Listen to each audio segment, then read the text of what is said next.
scale armors. Okay, hello everyone in Videoland. This is Courage and Chaos. This is where we teach Dungeons and Dragons to absolute beginners.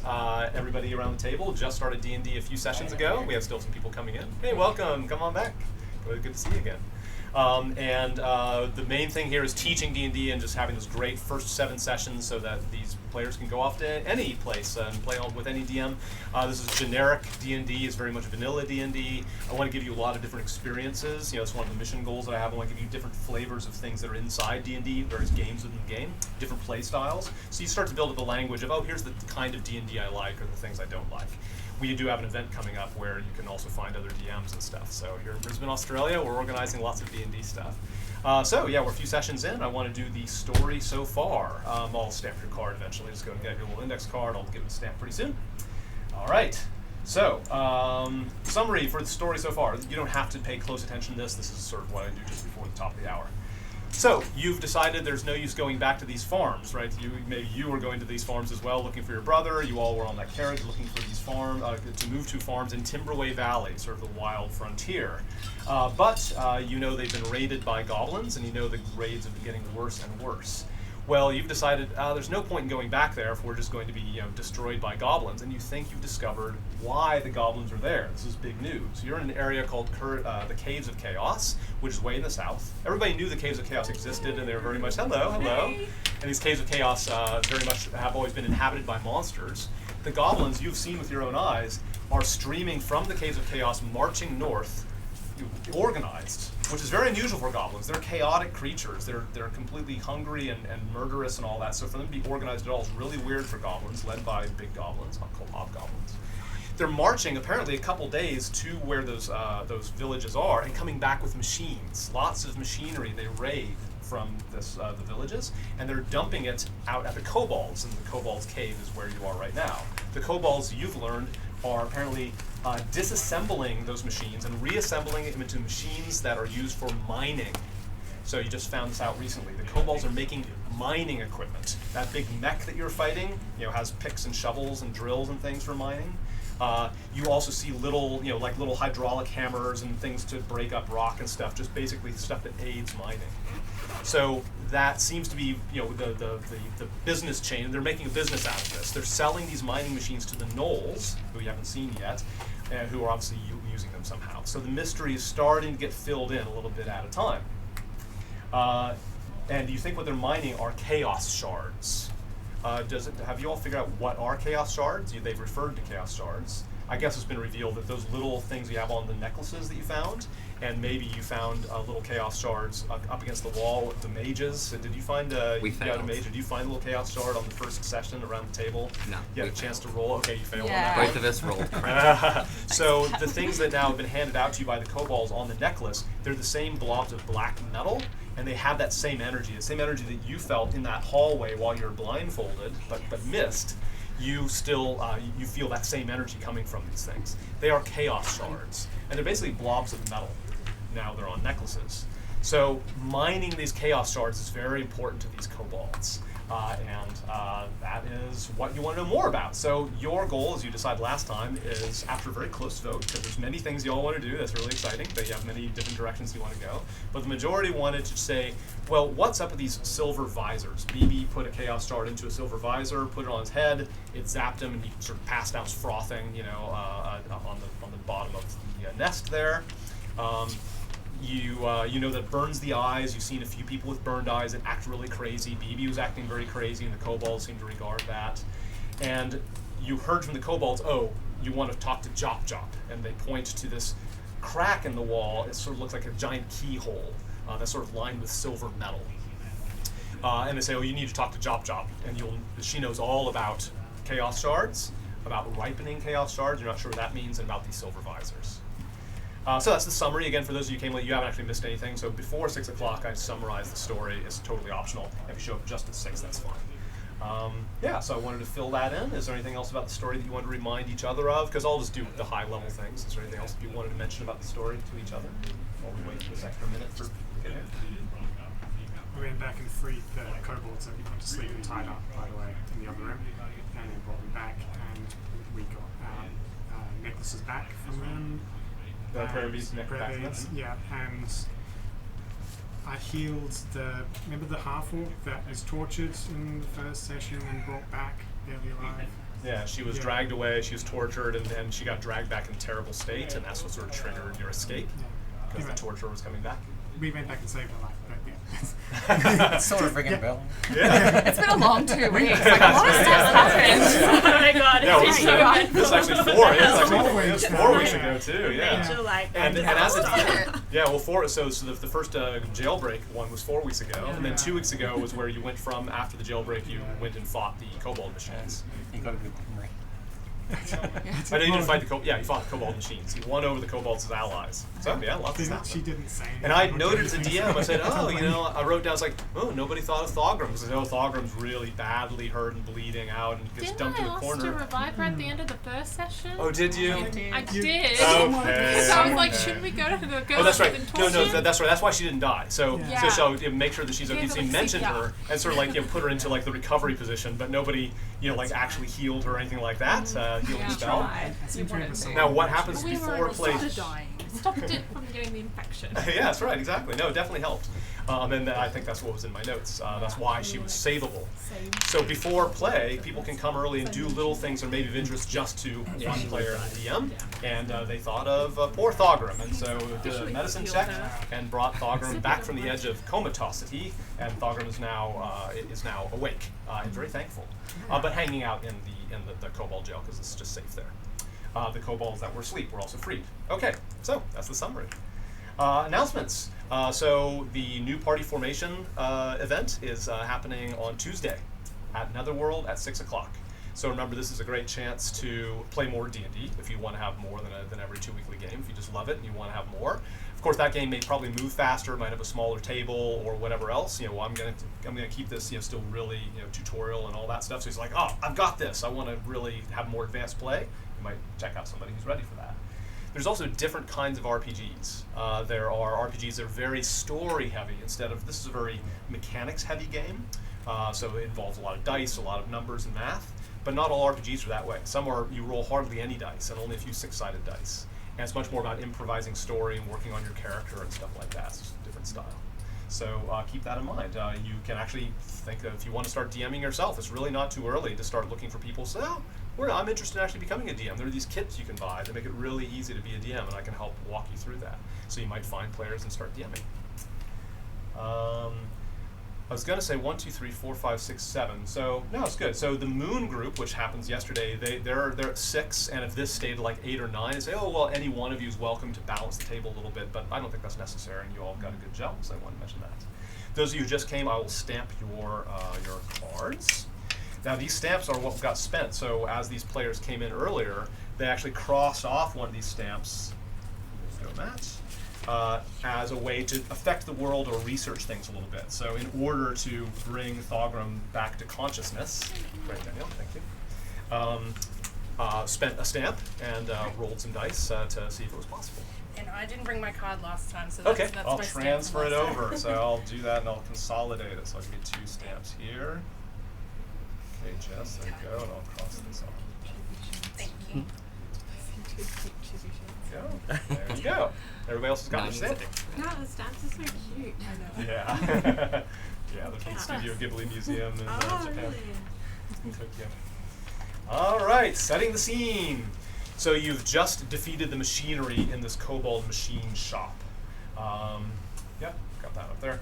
So you're surrounded by happy and numerous allies. The kobolds, they weren't fighting you. They were trying to stop the machines, but they're being powered by this weird demonic possession thing that BB somehow triggered. BB is unconscious up in his nest. I think he's maybe come to. I think maybe after the demonic possession, he's getting better. And they are trying to get back to work right away. The machines, however, are ruined, and that is causing some trouble. The gnolls are coming soon. This was mentioned last time. So the gnolls are their customers. The gnolls use these mining machines in order to mine chaos shards. The kobolds are making mining machines for the gnolls. The gnolls are expecting certain machines to be repaired, new machines to be assembled, and your visit interrupted that, and then as the whole demonic possession happened, it ruined and set things back. So they're really frantic. They say the shit is going to hit the fan. There's no way they can do the repairs necessary, and the gnolls are going to be very angry when they come out. You get the idea that they're very scared of the gnolls. So you had heard, well, maybe Jop will know what to do. So again, that person I mentioned through that silver crack in the wall, she's in charge, she's designed these machines, she knows how it works, and she'll know what to do. So you decided to press on. You're not going to take a long rest, you're just going to push on, but you might want to take a short rest, which we'll do briefly. So with a little bit of a breather amongst the kobolds, you'll be able to continue. But imagine what you're all like in this room just as things settle down, and you are, we'll zoom in on each of your characters. So we have Carrick. Carrick is a half-elf moon cleric of the peace variety. Carrick has changed, actually. So Carrick has had an epiphany, and that you might mention this. Everybody, say a sentence or two about what's special at this moment. So first of all, half-elf instead of an elf. Maybe you confess to being a half-elf, or maybe you're not saying that yet. Hey, half-elf bros. And what do we notice about Carrick, or what does Carrick say at this moment of epiphany? Carrick is he's kind of gone through a bit of a crisis after the near murder of Havilar, through some really reckless use of ice magic. So, being chaotic good, that doesn't sit well. So, had a crisis, has pled to the gods for forgiveness and for a path to redemption. Originally, I had a different god. They have not answered me. So I've had a different god, a peace god, that has answered my plea and given me a path to redemption through the process of peace. So I have now pledged to be a cleric, and peace variety means that I am more about avoiding conflict where necessary. I accept the conflict can and will happen, but during that I'll be generally more assisting my allies than actually attacking my foes. Interesting. Okay, like all that. We have Slippery Sid. He is a half-elf of the high elf variety, a warlock, level 1. What do we notice that's different about Sid than before? Well, he seems very bloodied and damaged.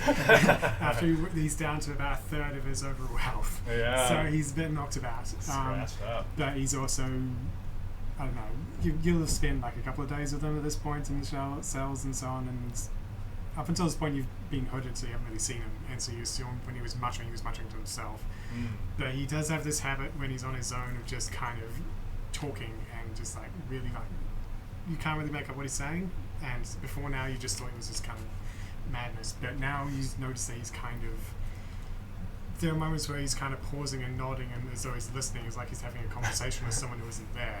And That's a good sign. you're just like, this is a bit weird. And his particular muttering right now is kind of, he's like, oh, come on, you should have let me just beat the shit out of him. Why did you have to make me heal that bloody dragonborn? Come on. Oh, Yeah, interesting. just like- yeah, right on. So yeah. Oh, cool. There's some of this camera's a little bit off from what we have here. That's great. I like those details. Okay, very good. We have Hilda. She is a hill dwarf cleric of the nature domain, level 1. Yeah, what do we know about Hilda? Okay, so Hilda, she definitely is a little bit upset that her initial goals have now been set back. She probably mentioned a couple of times that she's looking for someone in the village. She's a bit worried about their safety, but she understands that there's something going on, and so she does want to find out what's happening. Okay. She's excited that her friend Carrick, who she's known since the carriage ride, has now become a cleric. She's just like, yay! Sort of Yay! like- God's I friends. can't believe this. Yeah, that's right. You won't have to take for me now. That's great.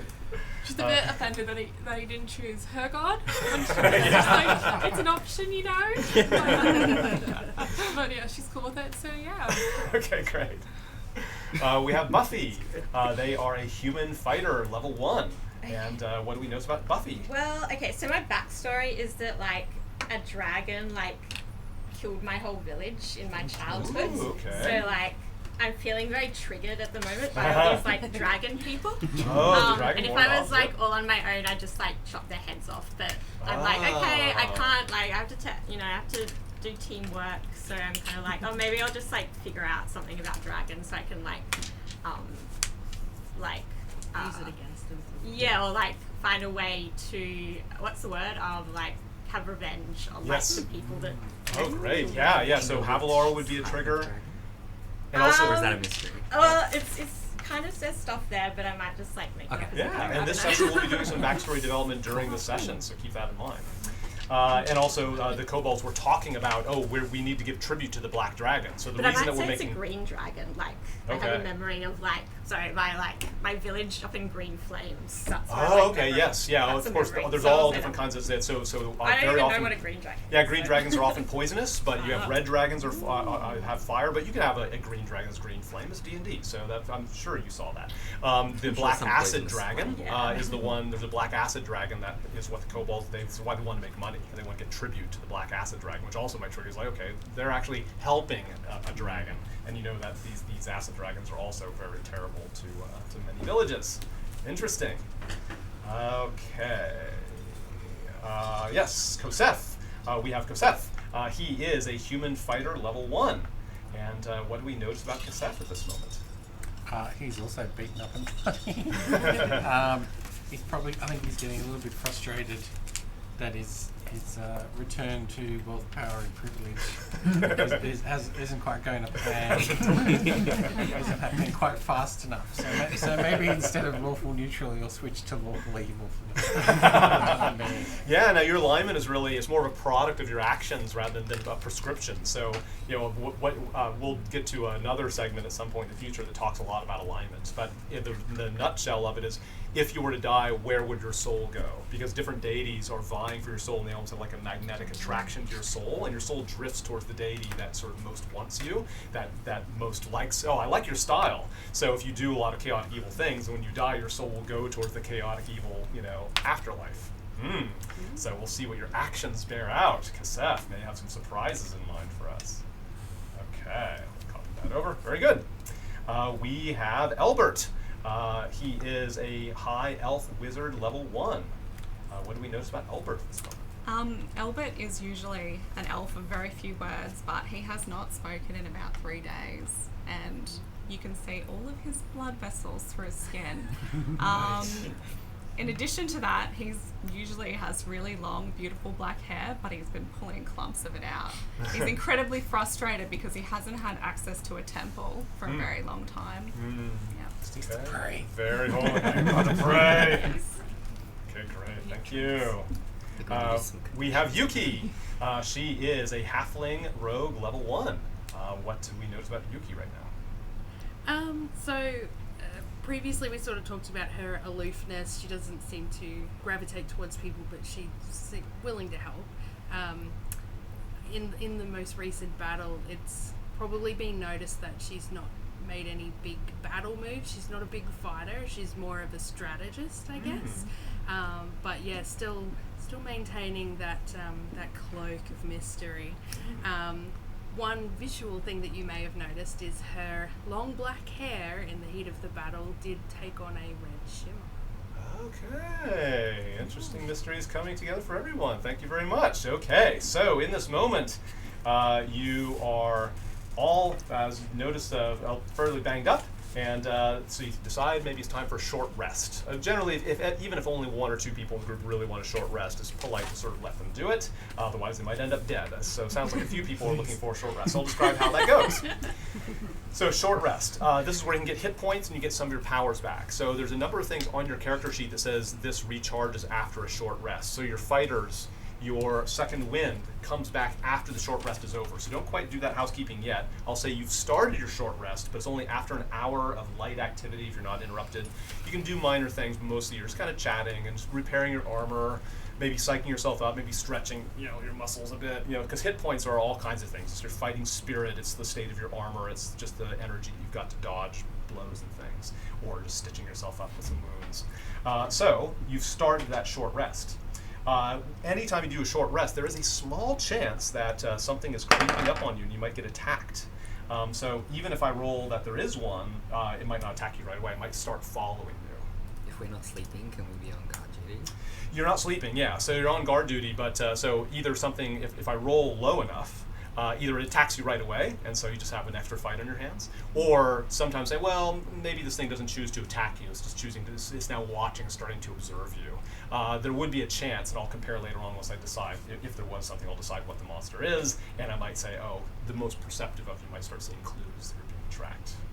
So high elves don't need to sleep; you just meditate. That's Don't you? right. Yeah, and during short rest, nobody sleeps. During long She's rest, elf you in general. meditate, but during Not short rest, half yeah. elves.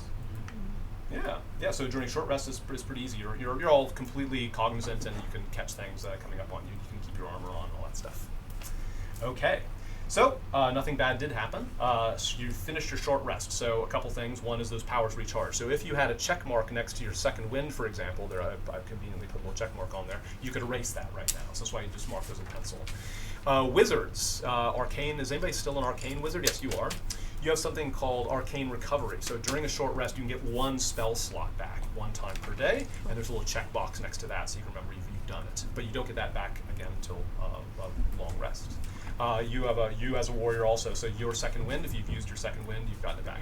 Now one trick that warriors do, and all these things, if you had not used your second wind in the last battle, did you do your second? I think you did do your second I wind. think I in the did. I last didn't battle. tick it. Yeah. Had you? You had not? So have you lost any hit points? I have had one lost hit point. Okay, so it's basically free. Before you start your short rest, well, you might as well do your second wind. You roll a d10. You can pass those around if you don't have a d10 on you. So it's d10 plus 1, so your level is 1. And you're just about to get it back. So after your short rest is over, so, you know. Is this a d10? Yeah, 'cause it's got the 0 on it. That's right, it's got 0 on it. It's Yeah. 10, The only reason you wouldn't do is if you're afraid of being attacked during a short rest. So I'm not going to get 1 hit point back, I'll save So it. I got. So what? So Yeah, so 7 plus your level, which is 1, so you got 8 hit points back, Oh, which is right. more than enough, but you can't go Yeah, above your maximum. Oh, okay. So I've had my hit points back. Yep, You your hit just points are need now to full. roll. Alright, cool. Yeah, a little bit of Got self-healing. One hit point. And because at the end of your short rest, you now restore that. So you normally would have ticked off your second wind, but now I say, okay, your short rest is over, your power's recharged, now you can erase that tick mark. So you're back to the way it was before. So it's a nice little trick you can do as fighters. If you haven't used your second wind, you can still do it. Some of you got that spell slot back. Does anybody else have any short rest powers that your Warlocks things? get all their spell slots back. That's right. Warlocks are unusual spellcasters in that they can't cast very often. I think they only cast 1 spell Yeah, for a short rest, level but you one, always get it back yeah. every short rest. Yeah. Mhm. So that's good as well. So, The most important thing, probably for most of you, is getting hit points back. This is where hit dice come in. So on this sheet, hit dice show up here, right below where your hit points are. And this one for fighters says 1d10. So you see that. If it's out of D&D Beyond, it might be in a different location, like on the upper right It's hand. the same. I got the same. So this is a resource like anything else. You can spend a hit die in order to get hit points back. So during a short rest, you can spend as many hit dice as you like. You only have 1 to spend. Once you spend it, it's gone. You don't get a hit dice back until a long rest. So it's like a little resource you spend. If you choose to, now somebody will say, I'm only down 1 hit point, and we might have a couple fights ahead of us, so I'm not going to spend it right now. But this is one of the strategies or the gambling of D&D. If you want to use your short rest or use your hit die, you roll that hit die. So you would roll a d10, you might roll a d8, yes, those are different classes, and you add your constitution bonus to it. That's how many hit points you get back. So this is now your chance. If you want to get hit points back, roll that and add a constitution bonus. Is this the only opportunity to use a hit dice? Yes, during Have to short use rest that is where you rest. use hit dice, yeah, We during don't rest. have to have another short rest. Yeah.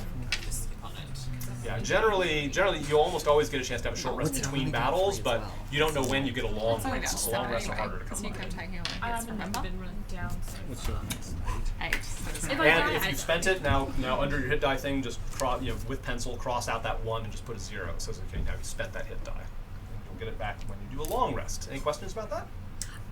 Sorry, I just completely blanked. Missed that. Well, you're not down any hit points. So you I don't need don't. to. So I don't really need to worry. But Yeah. for another time, so You how does yeah. it work? Sorry, So you still have a hit die now. Yeah. During maybe, let's say you have a fight, and then you have another chance for short rest. You would Yeah. roll that d10, Yeah. and you would add your constitution It's not bonus. mine. Okay. And that's how many hit points you get back. Okay. Yeah. Yeah, it's a way to Yeah. heal yourself when you've got plenty of time. No, it's mine. Yeah, it's totally. There's so much information. It's always okay to ask me to repeat. And things. you'd get those hit points back when you had a long rest. Is That's that right. The hit dice you get back on a long rest. Okay. Yeah.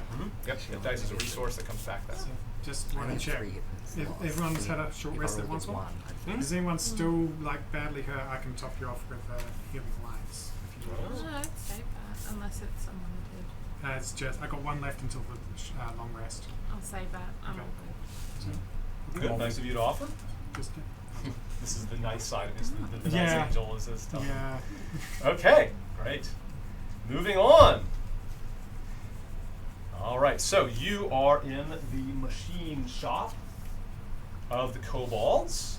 Just like to sort of show things off a little bit. Where's my slideshow here? So a lot of these machines are sort of broken because they got possessed by the demons and attacked by you all. So they're trying to get it repaired, and the kobolds are everywhere there. Whoops. All right.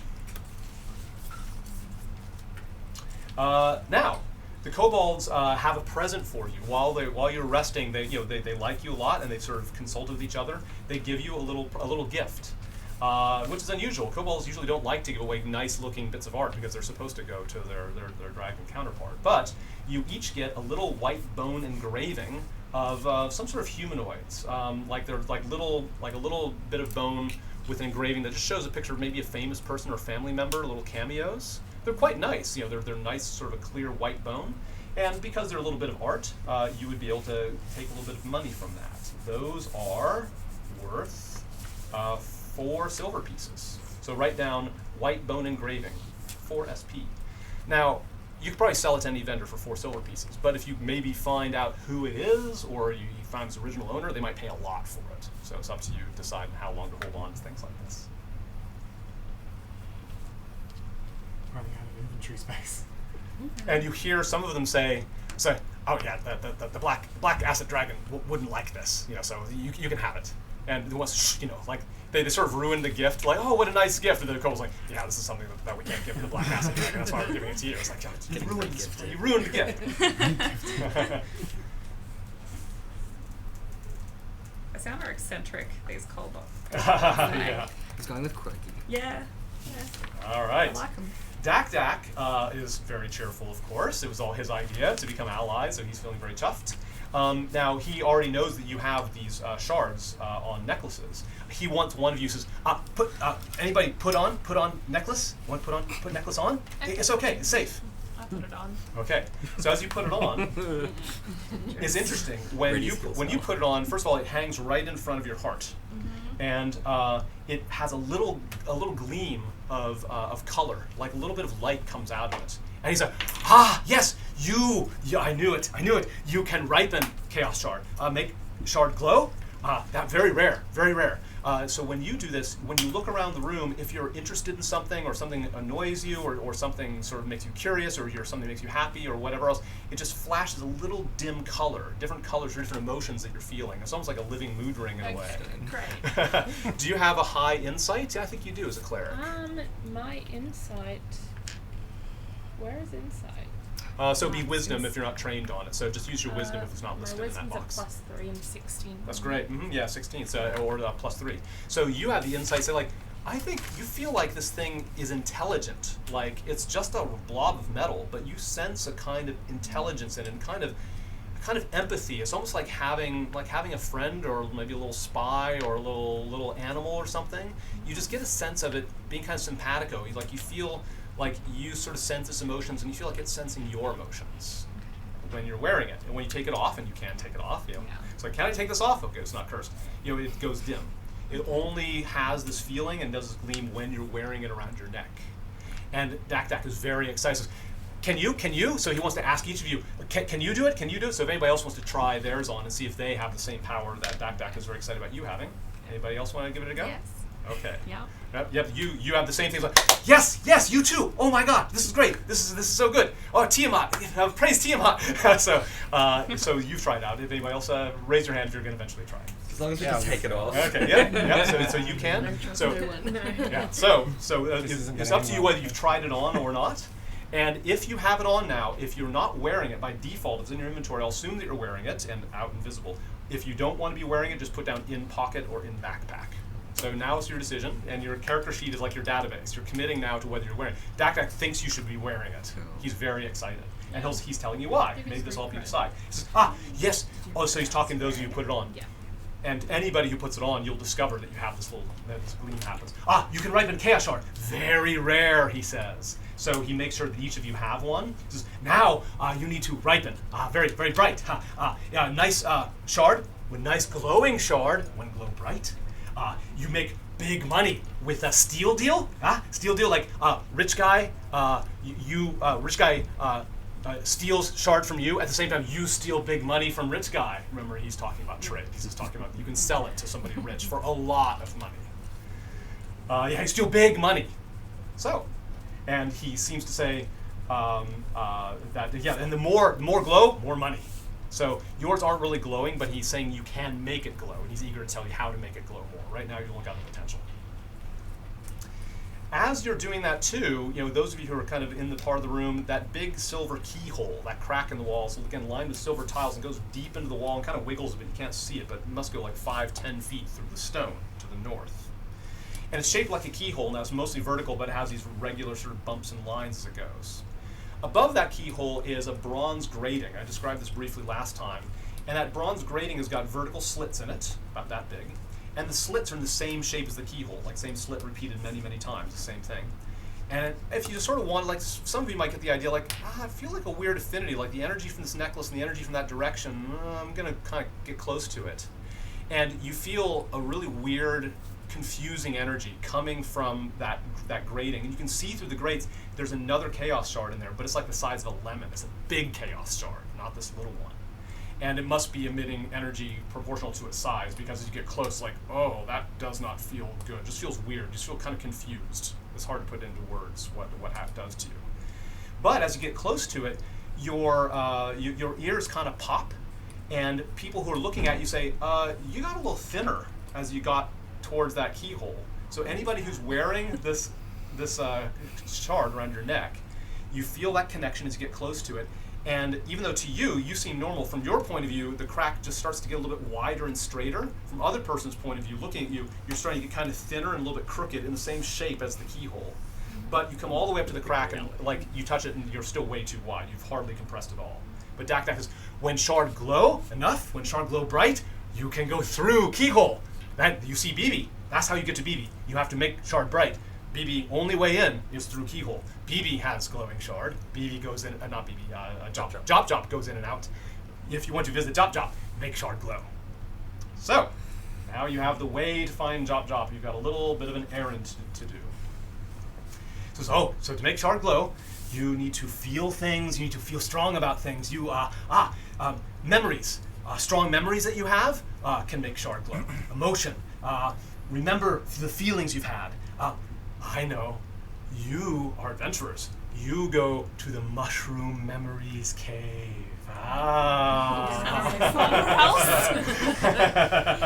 Outside, because in outside, and you use mushrooms there. You get memories, you get very strong memory, and make shard glow. That makes shard glow. That gets shard glowing fast. You can do it now. Noel's coming, not much time. So. To the opium den then. So, remember in your inventory you have Chaos Shard on necklace, and you are now committing, so at any time you can change it on your sheet, but your sheet dictates whether you're wearing it or not. It's not around your neck. You have to write down like in backpack or in pocket. All right. So, Dak tells you where this cave is and that you have to hurry. He's urgent. First of all, the gnolls are coming, and you've got to talk to Jop ASAP to solve the gnoll problem. But also, it's just best. He says it's best to get a memory soon after you put it on. You want to charge it up soon. You're not quite sure why. Does that sound good to you? It's on mission, right? This is one of the things where D&D, you're always able to say like, no, hell no, we don't want to do that. We want to do something else.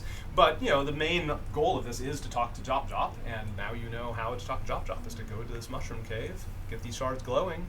So we all have to wear the necklace. You're not sure if all of you do. Oh, yeah, so you all have that choice. Yeah.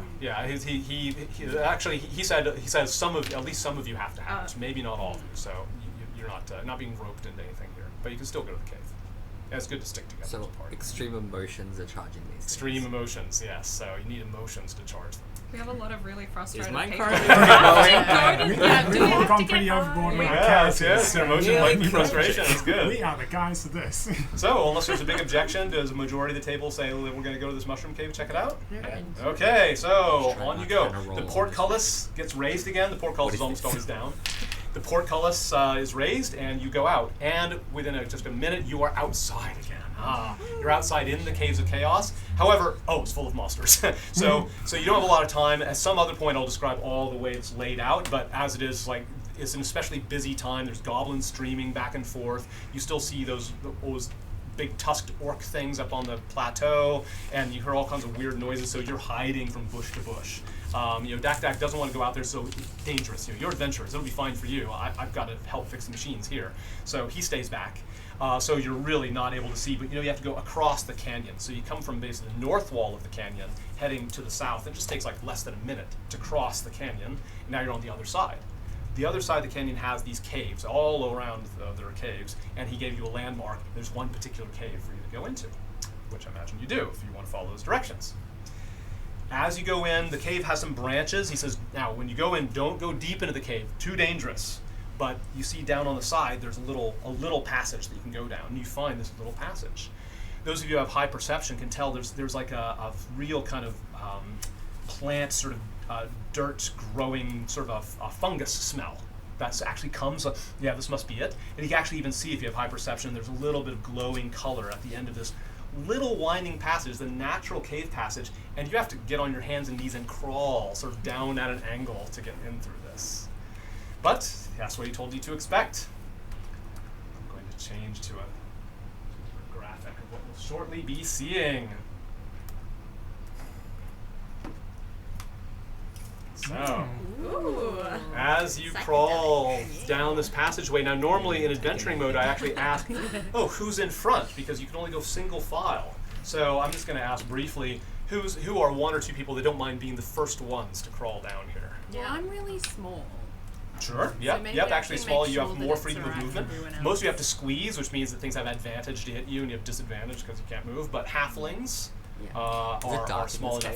cave? What? Is it dark in this? Yes, cave? it's dark. It gets brighter as you go, but yeah, dark vision would be very nice unless you want to have a torch. Mushrooms. Yeah. I have dark vision, I like this. Who's got like a good perception on their skills? Yeah. I do. Mhm. And you also have very good armor, so Plus it'd be 6. logical for, but of course the It's cleric, also you don't want the cleric to small. go down, so yeah. Yeah. So who here do you think would be in the front or one second? Raise your hand if you Who's think you'd wearing be the in the front of it. You're really short and you No, are no. really You're tall. human-sized. What's I your thought. race? Yeah, Human. I'm human. Human. Yeah, I'm a, like this. Yeah, that's you've got a Yeah, I think that's dwarf- the half elves. Yeah, dwarves are medium-sized in that they're quite Ah, stocky. They're mine's quite 5'10". short, but they're also really Are stocky. elves tall or are elves just? Elves are tall. Yeah, I'm they're really about tall, as so tall as humans, everyone's short. Mine's fine. Go Everybody's forth, gonna, if they're everyone. sticking together, all going. So who human size. do you think would be the bravest to go? I'm in with front? 5'10". I just don't know who's wearing the I'm same, necklaces actually. at this moment in time. We are. Sorry. Okay. Wow. What are we? Oh, wearing it. Yeah. Yeah. I put mine on. I want to know I'm what the like, hell's let's just going on. see how we go. So Yep, if you put it on, just go and change your character sheet. That Yeah, dictates right. whether it's on or not. Okay? Well, So this- who's first? Let's all nominate Yeah. someone. All right. Wilson. Yeah, so Sorry, you are the someone first else one to is see these against it. beautiful mushrooms I just showed. So you're there, and as you sort of poke your head in, it seems like it's uninhabited. It does seem like there's any danger. It smells, wet and sort of earthy, and it's quite a small cave. The mushrooms are pretty bright. They're sort of pulsing different colors, but you imagine it's safe enough that I would just say it's taking over your adventurer sense. You think it's safe for everybody to come in. So eventually you're all in this cave, and you see these beautiful mushrooms. Roughly round, natural cave. Around the edge of this, the mushrooms are small, and they're glowing, and they're very pretty to look at. The closer to the center of the cave it is, the bigger the mushrooms are, and the brighter they are. And you find that none of you can really look at the middle mushrooms. It's not like so bright that it hurts your eyes, but just as you look, like your heart starts kind of racing, and like you just get this weird sort of panic attack sort of feeling. So like, I'm just not going to look there for right now. You just feel like your brain just can't handle it for some reason. But the little mushrooms are easy to look at, and you sort of gather around. And as you look at this, like, whoa, these are kind of fascinating. Like the colors are really pretty. You don't have to eat the mushrooms, but they seem like your mind's like, whoa. And it's true, as Dak Dak said, when you look at them, all of a sudden the memories that you've had in your life become more vivid. Like you're able to really intensely remember critical moments in your life, emotional moments in your life. And that's the next exercise we're going to do, is where you're going to think of an emotional moment in your life, and that is a defining part of your backstory. An interesting thing is that you can see your own memories, but you start getting flickers of other people's memories. Other people in the cave with you, you start seeing their memories a little bit as well. So that's why, as you share this, everybody gets to see the memory that you'll share. All right. So. Da, da, da, da, da. Right on.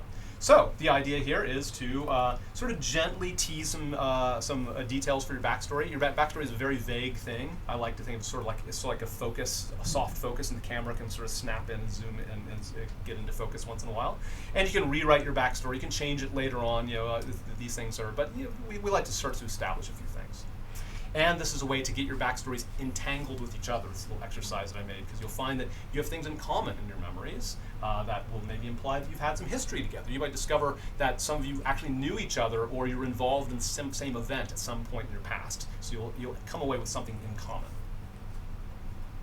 And just as you look at this, your shards all start to glow a little bit brighter as you look at these mushrooms and have these memories. So you think you're on the right track.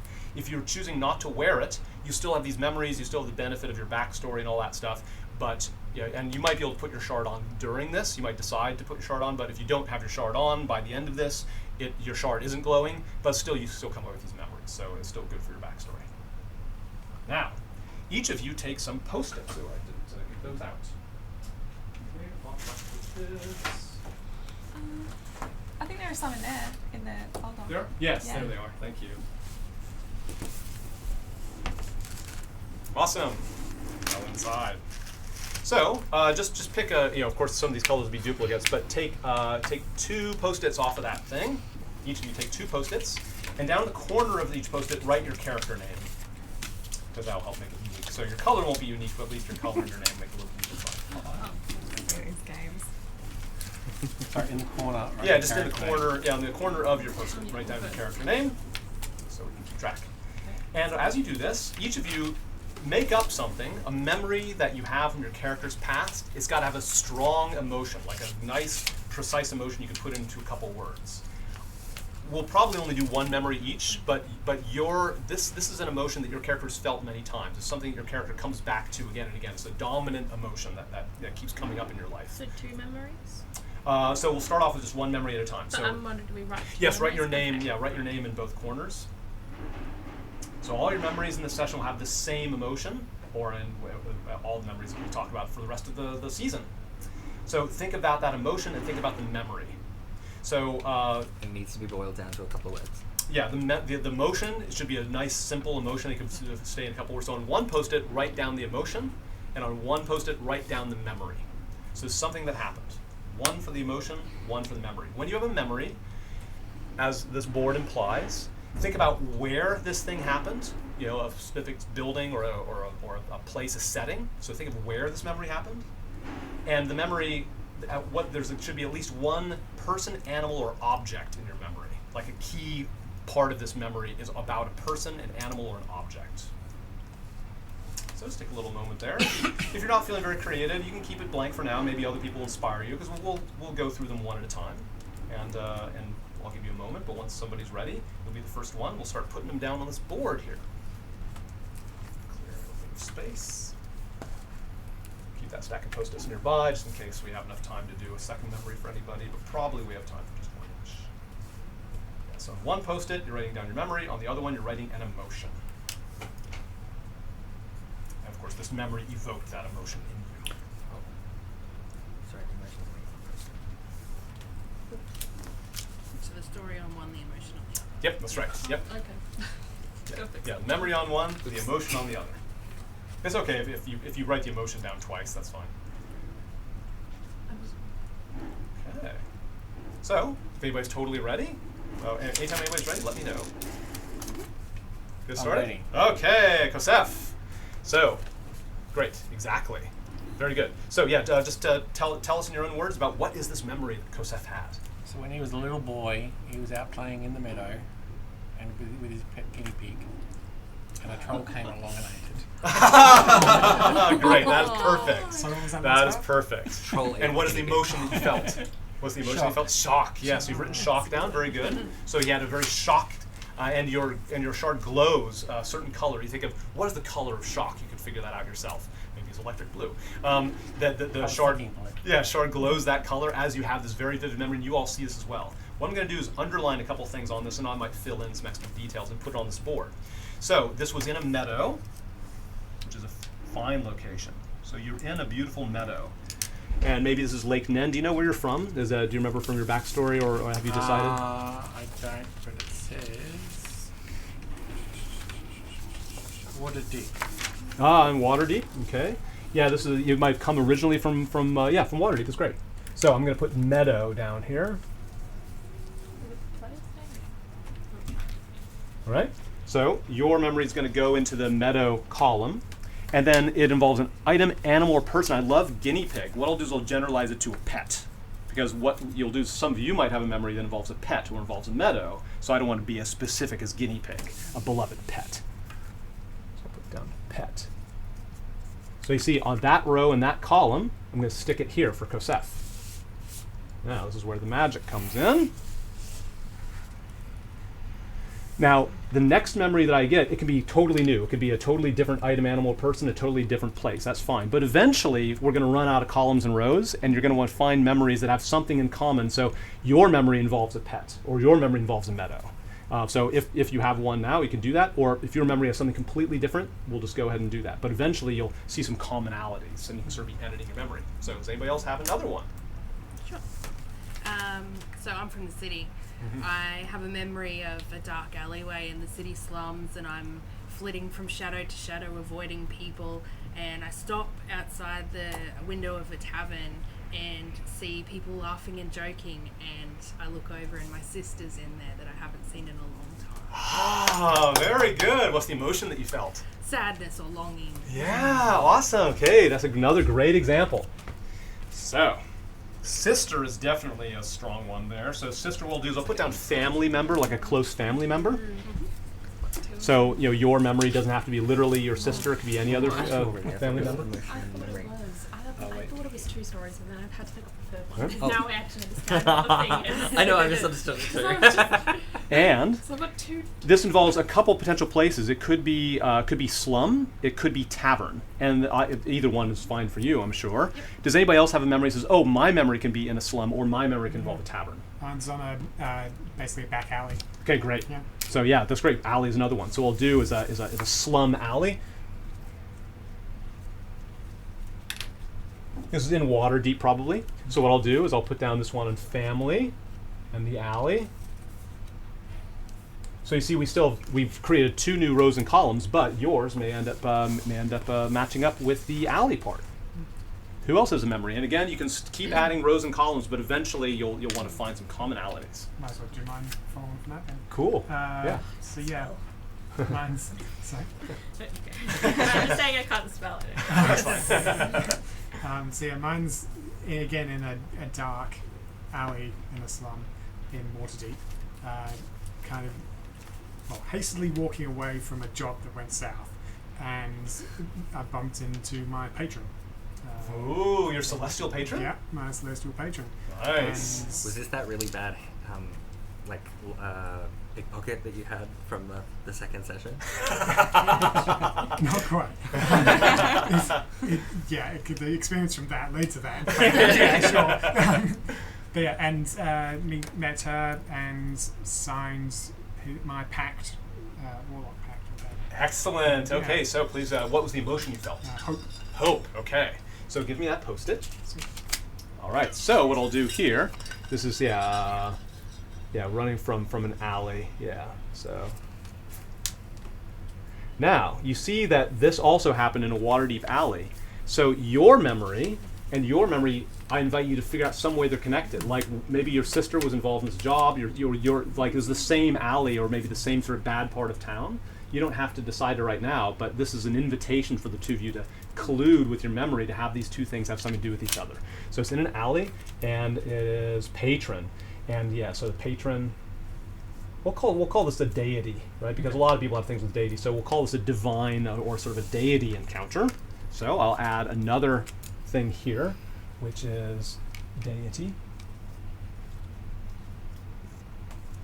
and it's also in the alley.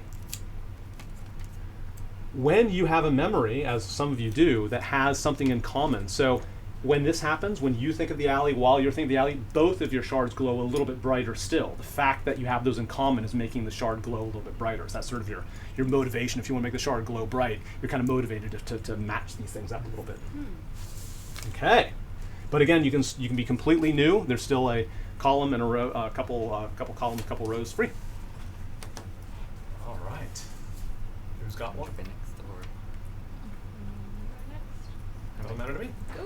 Okay, so because this aligns with someone else's, Yeah. so it's at a temple, and Okay. it's seeing my brother taken away from me in a carriage. Ah, And well. I'm like 4. Okay, and what is the emotion you felt? It's sadness, but it's mostly anger. Okay, sure. Yeah, I would. I'm sure you felt both things, but which one's the dominant emotion? Pick Anger. one. Anger. Okay, And great. looks back on it with anger. Yeah. Yeah, so you've written anger on your post-it there. Okay, so I'm going to say temple. Now, I can make Would that temple a fall new into place. Temple and family. Yeah, temple and family, Yeah, exactly. that's what So I it'll be said. here. So if somebody's excited about temple, if anybody have something that's like a temple, but you want to sort of modify, we can change this later on. Like, you can make your memory about a temple, or say, could we make it a church, or we make it an altar instead of a temple? You might change your memory. There might be a way to do The that. second choice is going to be a temple one. So I'll put that there. But yeah, keep in mind that all of you can kind of, you Like can if jumble I'm things around a around. You can temple, modify your I'll memories or put ask it in somebody a to temple for a modify long one of their time. memories of it, and I can change these columns. Very good. You're doing very well. Everybody's doing it great. Okay, who else has got one to volunteer? Mine kind of builds on the deity. Yeah, okay, So, like the nearly murdering Havilah in the machine room, Yeah. and guilt, which led me to my deity. Okay, right. So you had an encounter from the deity when Havilah, right. Okay, great. Yeah, found deity. Yeah, now it's Kobold Machine Room. Okay, so this could be the last location. We can't really adapt it to the temple or the meadow or whatever else. So this one will probably, so the last place that we have is, it could be a machine room. Now your memory doesn't have to be literally the same machine room. This is the first time you're here, but you might have. I guess you it might could be have. extended to cave. Could be. One in the cave. Yeah. Does anybody have a memory? Would anybody like it if you have a memory that might be very good for cave or machine shop or something like that? Anybody want me to change it to one or the other? Mine's gonna be meadow. Mine's gonna A meadow? Okay, good. You got a place in mind. So if anybody has a place in mind for memory that doesn't fit any of these three, then start saying so, because we might start modifying things. But I think we're getting close. Okay, cool. So we'll do this in the Kobold Cave machine room. Let's call it cave. That's nice and general, because the whole thing is in a huge cave. Okay, so I've added cave, and this is nearly murdered an innocent person through the reckless, but it involves a deity. That's right. Okay, great. So you sort of met your deity in a cave situation. So you have a couple of things in common. Again, you and Sid now have something in common. So you both had an epiphany of some sort. You both were visited by a deity. They don't have to be the same deity, but this might be a topic of conversation. You now have something where you might have a similar approach to worship, or an argument about how to worship a deity of that sort, right? You have this similarity that I didn't do here. You have the slum alley I mentioned. Oh, the family thing. So who's this? This is Yuki and Hilda. You both have a memory with family. Now, one is a sister, the other was a brother being taken away. It could just be that you have that in common. Like you've both lost family members. That just might be a way for you to relate to each other. But also it might be a thing that, this might also be a clue that maybe the reason that the sister was involved in this slum alley thing and the reason that your brother left, maybe they were the same reason. Like maybe even the sister and the brother have been pulled away by the same event. So that's an invitation for you two to talk about that. You don't have to, but the more tangled up your things are with each other, the more fun it is, because then you get these sort of quest books that sort of pull you in different directions. Okay, you're doing great. What's another one? Mine is the first time I killed a deer for food. And Very I good. guess it was, being a meadow. It's not a pet. Well, it's not a pet, but it's an animal. Sure. Yeah, I like that. Okay, cool. So we can change it to I think animal or pet. We'll change that over there. That's great. And what is the emotion that you felt? Like, at the end of Spider-Man when they're like, with great power comes great responsibility. Yeah, Like, I don't know yeah. what emotion that is, but like, Okay. responsibility. yeah, responsibility. I was surprised that I didn't feel like guilty or sad. It was more Right, just it wasn't guilt. Yeah, a feeling of responsibility. responsibility. Okay, yeah, responsibility is a very good one. So to write down on that other post-it, write down make sure responsibility is your main emotion there. Great. I'll put that here as well to remind me. Okay, so what we'll do is we'll put it in the meadow. So both of you had this thing with a pet in a meadow, and whereas one of you felt shock, where the guinea pig was eaten by a troll, you felt kind of a sense of responsibility. So you and Kosef actually have something in common. having to do with with Dead animals in it. with dead animals, a little circle of life She sort of also thing. kind of understands like the circle of life. and Exactly. Right. She Right. understands that like the guinea pig had to die because the person needs to eat. Well, I know that you didn't eat it, but like maybe whatever. the troll- Maybe the troll felt the same way. Right, Like, yeah. The troll has to eat. Yeah. Her feelings too. Exactly. Exactly. It's just hungry, like really hungry. That's right. So the both of you, Angela McCool, as you're sharing the memory, your stars are glowing brighter because you have that in common. We got 1, 2, 3, 4, 5, 6. Okay, that's very good. You've done very well. We have some time to do a second memory. I'm not sure we'll get to everybody, I haven't so you done don't my have. memory. You haven't? Oh, sorry. No, that's alright. We have 7 people. Yeah, sorry. That's Okay. okay. I thought we had 6. Like just one Sorry. memory. No, it's okay. Go for it. So mine is that I said library, but I might change it to temple. Sure, that'd be And I great. was reading the tome of, I can't pronounce it, but Ogma. Yeah, Ogma. Yes, Ogma. O-G-H-M-A. And I was very very important deity. happy. And then I looked out the window, and I will say that I looked out the window into a meadow, and I saw that there were other children playing on a play set. Oh. And I felt very, very perplexed because I couldn't understand why they wouldn't be reading. Yeah. Like, envy. No judgment. My character, like I love reading and Slackers. studying, you know, and I just want to live in the temple and like learn as much as I can about religion. So I felt really, really confused, and I still feel confused that other Plus, like, people. why isn't everybody reading all the time? Yeah. I love that. Kids Okay, in the hand that library over. That's every lunch great. break. It's like when people actually That's love great. PE, and you're like, you like PE? School? I like the idea of Are you putting the running? temple because the temple. So this might be the same temple, right? So this is the Yeah. temple that your brother vanished from. Probably not. Yeah. No, we were like, my temple's like kind of like an orphanage that everyone who believes in our previous deity was like kind of raised in, Yeah. and so we. So your temple was to the deity that you're now worshiping, not no, Ogma? it was to a previous one. Oh yeah, Dude, that's a Carl Glitter Gold or But something. no, I right? like Yeah. to add it into it. Yeah, So yeah. That's it. And the good That thing was is, my it's thing. this nice opportunity to tie these things together. Yeah. So, is there any way to try to figure out a way to make it the same temple? Because you sound pretty flexible on where this knowledge is. Because all you're looking for is a library. Yeah. Yeah, you Whatever could your just go temple visiting. is, yeah, you could be visiting this temple's library because different temples have different things. So maybe you might think of a way to do that. That's Library and temple. And see, this could also justify maybe you had met previously. Maybe this is why you're on the carriage. Like you might have met in that library. You know, you were studying and you were there at the same time. So this might be a way the two of you got involved. Right. So temple and Temple of Ogma, and this involves the children. Yeah. Right. So the place is temple. And what is the object? Well, we don't have something, so we can have, reading a tome. So we could be introducing the idea of a book being important. Somebody else might have a memory that involves a book. It could involve It was kind of peers, wasn't it? like a play set might be another thing. Does anybody else have another memory that you think might relate to a tome, a book of some sort? I could have one. Yeah. I think. Yeah. Okay, good. Okay, cool. So we'll do that. Reading a tome. So I'll add that as our last column.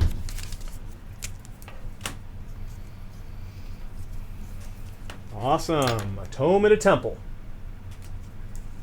So it might be the same temple, or at least that same sort of learned environment. You two of you have something in common. Yeah. If anybody else has a memory that involves the tome's a bit lonely over there. Now we can do second memories. Now, if somebody's really eager, of course, jump in. I don't know if we'll have time for everybody to do it. Make sure you speak up if it's really important. We'll do it rather quickly. same emotion. I wrote it. Has to be the so- same emotion. Okay. Yeah, it's very important. It invokes the I same wrote it emotion. already. 'Cause Okay, I was sure. confused. Okay, sure. Go for it. Luckily, it's both anger. So it's in the temple again. I have most of my memories are from my temple, Very but good. it's being silenced by my teachers from like asking questions and disagreeing. So I believe that would work with deity. That's right, exactly. Questions about the deity. Very good. Thank you. Didn't really agree with the methods. Yeah.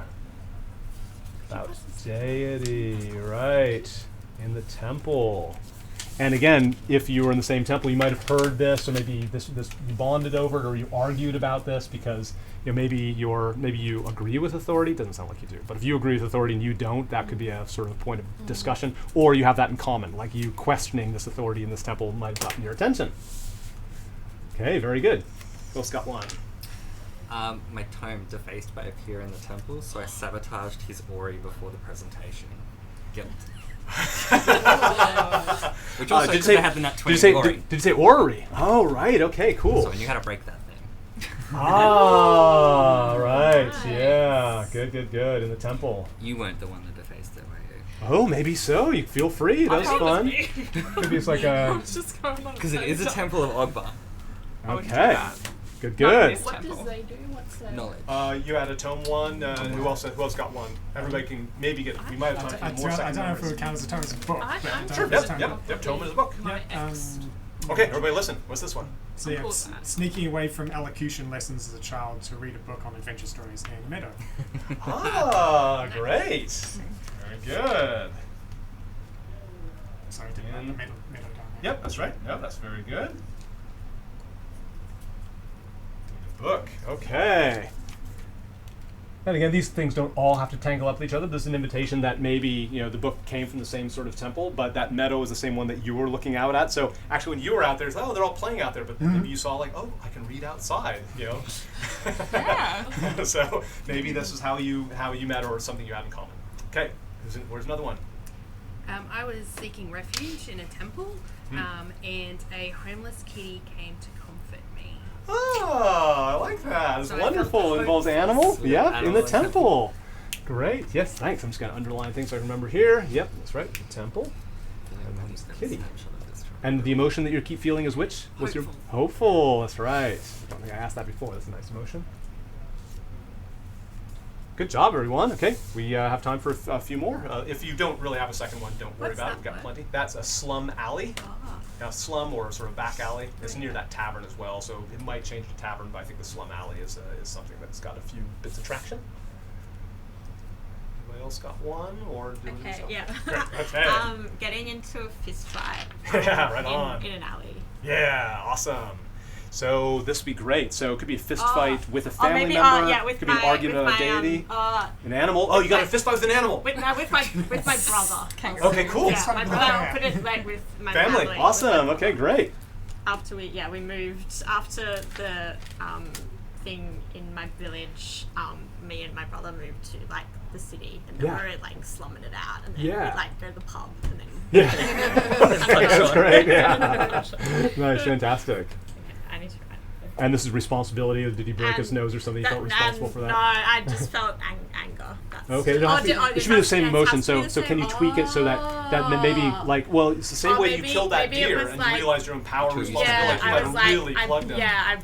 I broke his nose, and then I was Right, like, felt oh shit, responsible. that was bad. Like Okay. that was Yeah, if you I don't should have mind- been responsible. Yeah, if you don't mind putting that sense on it, because this is all of you had moments like this Too where you're far. special, like you're more powerful than the average person. You learn faster, you recover faster. So this would be a moment like, you didn't realize your own power there. It's probably Okay. hiding from you guys in the shadow. It's like, Right.